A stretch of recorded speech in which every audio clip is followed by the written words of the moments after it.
Kena duduk cangkung, duduk cangkung. Macam tu tengah lupa. Dah, duduk. Panjang. Kita tengok pula.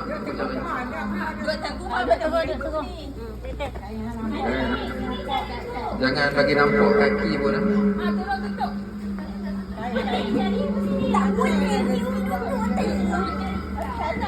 Mana nak tengah? Adik, ibu. Adik kita kaki. Cepatlah. Tutup.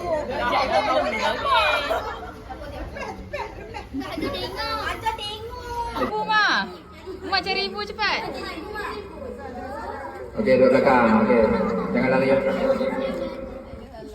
Mak duduk belakang ibu. Cari ibu mana satu? Berdiri. Berdiri mak. Berdiri belakang. Jangan ibu-ibu jangan gerak. Kita ni. Cepat. Pilih. Kalau okey. Ni Hajar.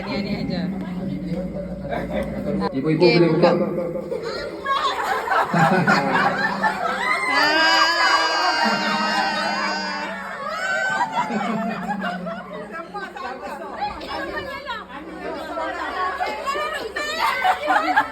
Salah, Mak.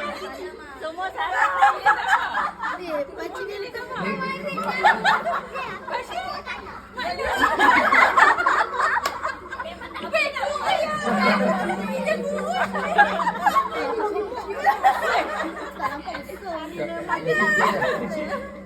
Okey.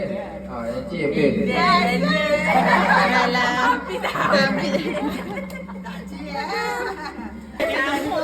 Duduk.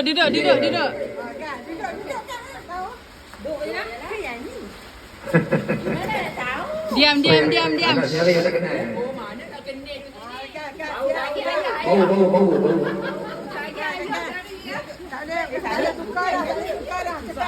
Okey. Semua ada. Baik, cukup. Okey ya. Semua temu jaman. Okey, boleh buka pakai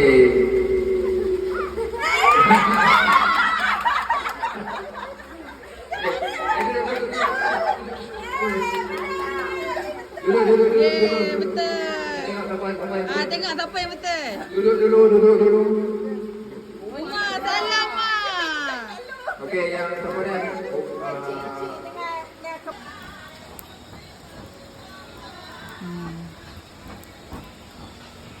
Azam tahun baru. Nak kurus. Yakin? InsyaAllah.